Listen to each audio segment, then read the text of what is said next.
the challenges with file conversion and so on. And in my experience, this has been a major issue in the United States, where until fairly recently, and it may even be true now, there's been a degree of consumer confusion about the interoperability of ebooks across different platforms and devices. And, we've begun to see in the United States real consensus developing around the ePUB format, which the IDPF has done such an extraordinary job to develop over many years.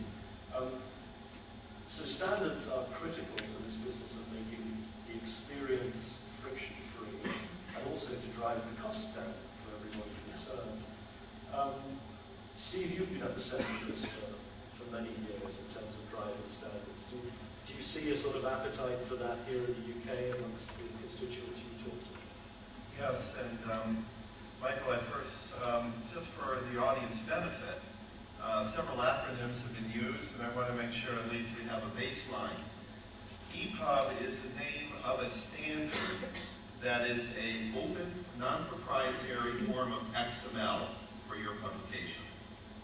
And there are affordable tools and vendors who can help every publisher explore how you can get your book, your title, regardless of fiction, nonfiction, in some manner for sale at Waterstones as an ebook for Sony Reader. The organization that put out the standard, the acronym IDPF, idpf.org, is where you can go for information, provides free online tools and tips and best practices and references to service bureaus and software that you can experiment in your own shop. But to get back to Michael's question, the ePUB, you may think of like MP3, what it did for audio. It gave us an open, non-proprietary, company-owned format that is now capable of taking your publication into different devices. I have to give a tremendous amount of credit to both Sony Corporation for having the vision of bringing a device that would allow you to have many ways to build your publishing and ebook business using this open format. And then it took a lot of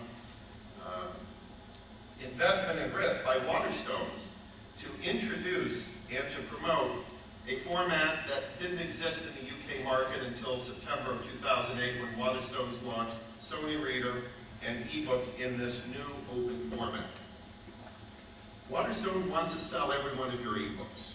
The idpf.org is going to provide you the direction to the free software, the online tools for your production people to learn how to get into the Waterstones ebook store. And so by learning as dozens of major trade publishers have, I can tell you to convert a Bills and Boom title is not so much work. All right? So there are many of you that are publishing trade material that isn't complex nonfiction, that is in a suitable word processing or desktop publishing format that can get over to ePUB quite affordably or with your own in-house services. So these are standards that you can learn about and adopt in your own practice. And I would just indicate that if you are seriously interested about being in this business, and this has bothered me trying to be a distributor helping publishers get into the channel, go to Waterstones and buy a Sony Reader.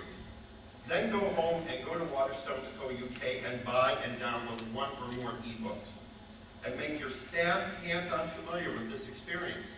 I can't tell you how many publishers gave us ebooks that they wanted to put in the store and not one employee in the company had a Sony Reader to actually see what the product might look like in their own shop. So that's the most pragmatic advice I can say. If you want to get in this business, buy a Sony Reader, experiment in-house with some of your titles, and take advantage of many of the free resources that can allow you to sit alongside Penguin on the virtual shelf at Waterstones. And that's all as a result of this open standard. I do think that's a very good point.